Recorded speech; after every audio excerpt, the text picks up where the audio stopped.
You with the guru for this episode of Under the Microscope. We're going to focus in on the return of the king, King Ryan Garcia.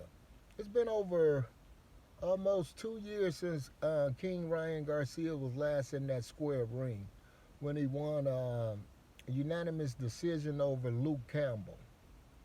For whatever reason was keeping King Ryan Garcia out of the ring, whether it was his mental issues, his so-called mental issues, his his personal issues outside the ring.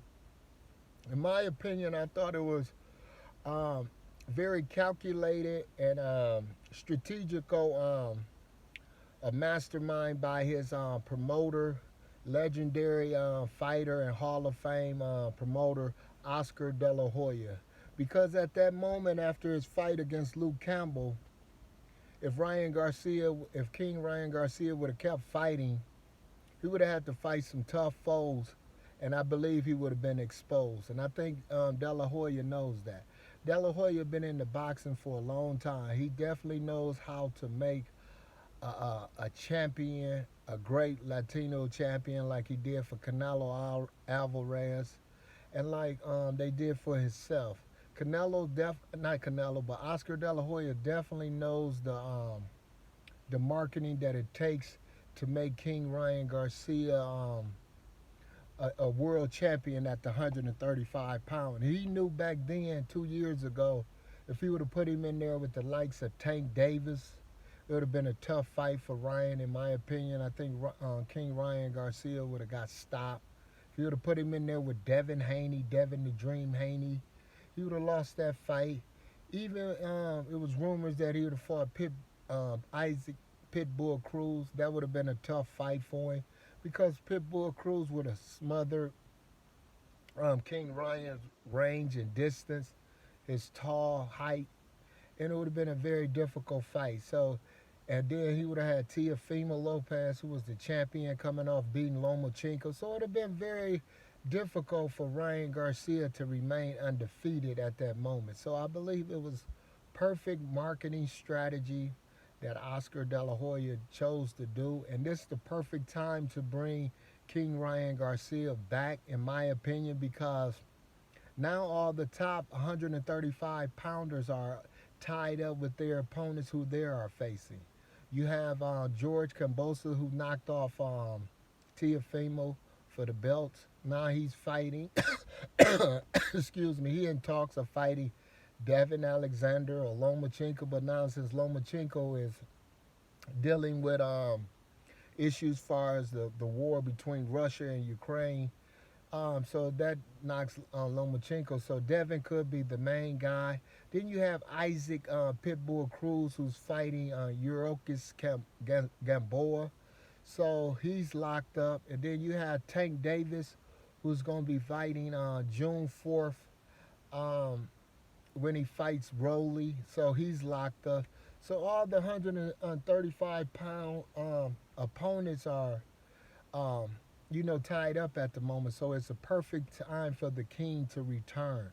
And then they picked a soft opponent for the return of the king, in my opinion. The softest opponent that they could find. It's no disrespect to Emmanuel Togo, the Ghanaian. It was just his style is very tailor made for King Ryan Garcia. With him only having 12 knockouts and he's a boxer himself, I just believe that would be a difficult task for Emmanuel Togo to pull off an upset against King Ryan. Plus, King Ryan is coming in with a new trainer, a good fundamental new trainer, and Joe, Hall of Fame legendary trainer, Joe Goosen.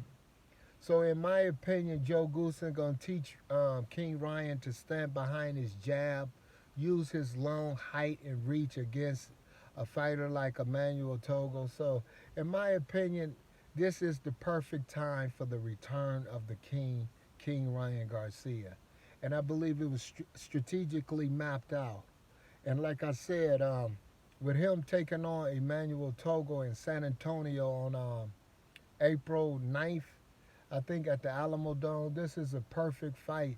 It's in the perfect location as far as the Mexicans and Latinos in San Antonio. It'll be a lot of support to get the ball rolling with King Ryan Garcia. And plus with the static that he's making with a former stablemate in Canelo Alvarez, it's just drawing a lot of more publicity to King Ryan. With King Ryan, you always have a lot of publicity and a lot of stuff that comes along with trash talking with him. You know, he trying to make himself better than what he is. So I believe the perfect marketing plan that De La Hoya is doing will give King Ryan the opportunity when the dust settle. He might can sneak in and get a title, maybe a couple years down the road. I don't see it no time in the future because you got to wait for George Kambosa and Devin to fight. And the winner of that should most likely want to move up to the 140-pound division. And then vacate some of the belts. So that will give King Ryan Garcia an opportunity to gain a belt. So it's all about the strategical strategy plan that De La Hoya has for his fighter.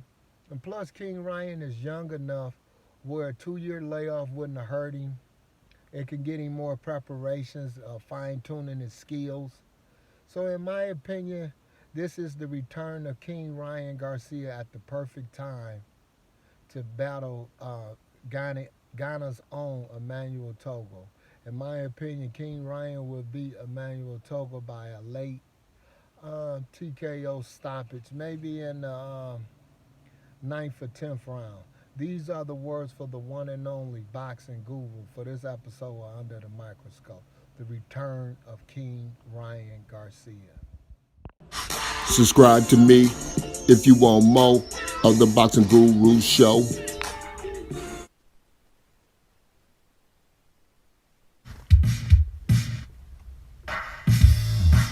Come get it. Come get it. Come get it.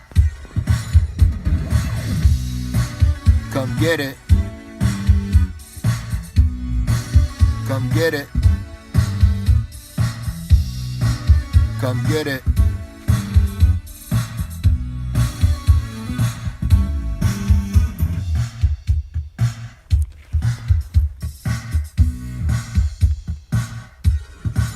Come get it.